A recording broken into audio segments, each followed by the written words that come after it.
ఉంటుందిలేండి, ఎందుకంటే మీరు షార్ప్ అన్నారు కాబట్టి. ఓకే, ఇక్కడ ఇంకొక షార్ప్ స్టూడెంట్ ఉన్నారు మనతో పాటు. ఎస్, మిస్టర్ రాణా గారు రోజు షార్ప్నర్తోనే అసలు షార్పెన్ చేసుకుంటూ ఉంటారు ఆయన బ్రెయిన్ని. ఎస్, చెప్పండి, మీరు ఆ రోజుల్లో కంబైన్డ్ స్టడీస్ ఎలా చేసేవాళ్ళు, ఎవరితో చేసేవాళ్ళు? కంబైన్డ్ స్టడీస్ అంటే సోలోగా చదవలేదండి. కంబైన్డ్ ఎక్కడ వస్తుంది? ఎప్పుడైనా సరే మనలాంటి స్టూడెంట్స్ సోలోగా ఏం చదవలేరు, ఎవరో ఒకళ్ళని పెట్టుకోవాలన్నమాట పక్కన. నేనండి కంబైన్డ్ రామ్ చరణ్ తో చేసేవాడిని. కంబైన్డ్ బాగా కంబైన్డ్ స్టడీస్ చేశాను. ఎలా ఉండేది ఆ కంబైన్డ్ స్టడీస్? అంటే ఎంతవరకు అంటే అంతవరకు చదువుకున్నామండి ఇద్దరం. అది ఎంతవరకు అంటే పంజగుట్ట వరకా లేకపోతే? లేదు, యూసఫ్ కూడా వరకు అండి. ఓకే, అంటే ఆ చదువుల్లో ఎప్పుడైనా గోడ దూకడాలు అలాంటివి కూడా ఏమైనా జరిగాయా?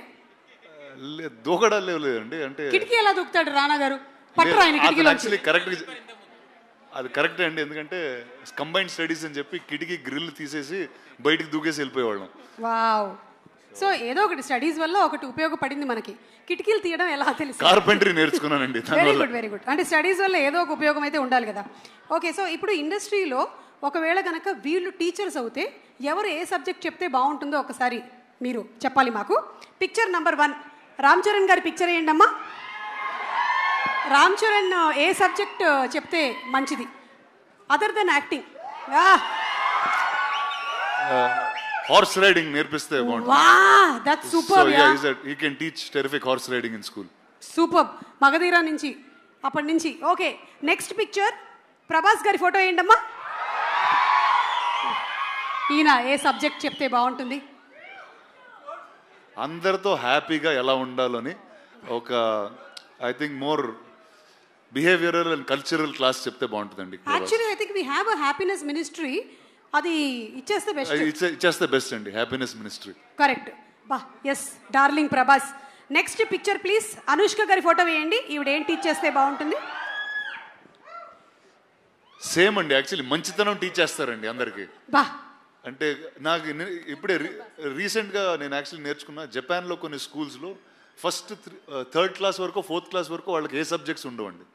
అంటే కేవలం మనుషులతో ఎలా మాట్లాడాలి, ఇళ్ళు ఎలా శుభ్రంగా పెట్టుకోవాలి, those kind of basic subjects will be taught for life.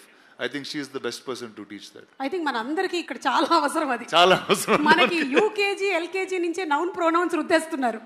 Okay, last కాదు, ఇంకొక 2 పిక్చర్స్ ఉన్నాయి. ఆ రాజమౌళి గారు ప్లీజ్ రండి. ఎలాగో మీరు మాకు ఇంకా ఒక 2 years వరకు దొరకరు ప్రీ రిలీజ్లో. కనీసం ఇలా ఫోటోలు అయినా వేసుకొని మేము సంతోషపడతాం. అన్ని సబ్జెక్టులు చెప్పే ఒక టీచర్ ఉంటారు చూడండి, సాయంత్రం ట్యూషన్కి వెళ్తాం, అదే ఆయన. సూపర్, అసలు సింప్లీ సూపర్. అన్ని సబ్జెక్ట్స్ కి మనం 300 రూపాయలు కట్టి వెళ్ళిపోతాం. సాయంత్రం ట్యూషన్కి వెళ్తాం చూడండి. Okay, done. Thank you teacher, thank you. And last but not the least our Devara NTR. ఖచ్చితంగా తెలుగు టీచర్ అండి, తెలుగు టీచర్ 100%. తారక్ కన్నా తెలుగు ఇంకెవరు నేర్పిస్తారు చెప్పండి? So I think Tarak will be the best Telugu teacher.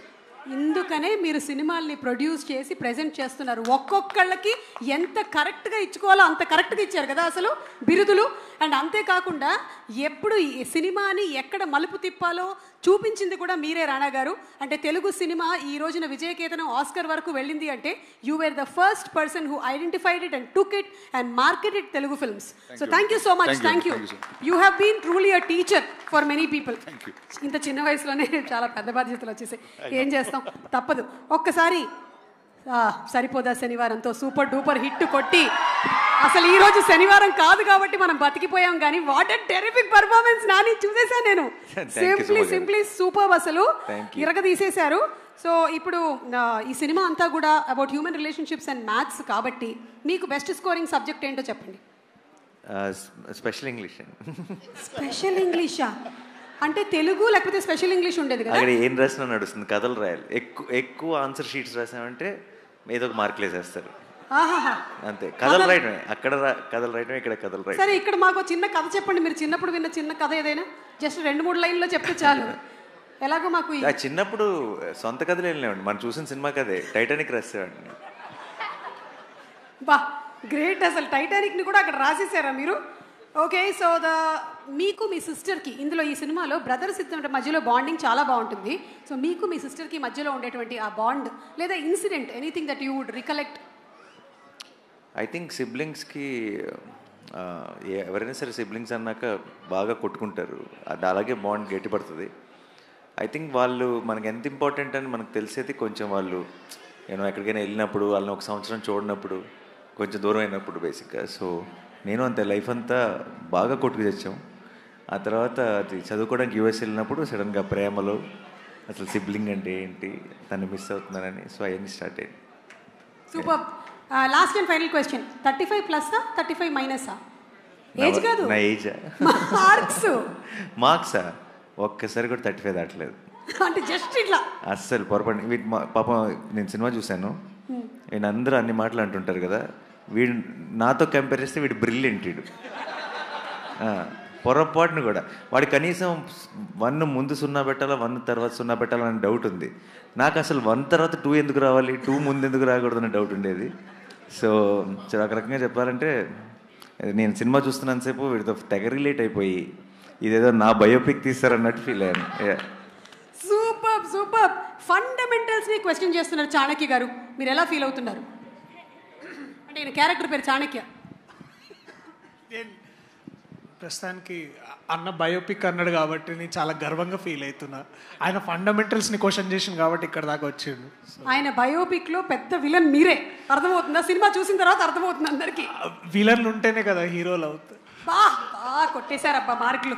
ఈ ఒక్క దెబ్బతో నేను స్టేజ్ మీదకి వెళ్ళిపోతున్నాను. డైరెక్టర్ గారిని తీసుకొని, సార్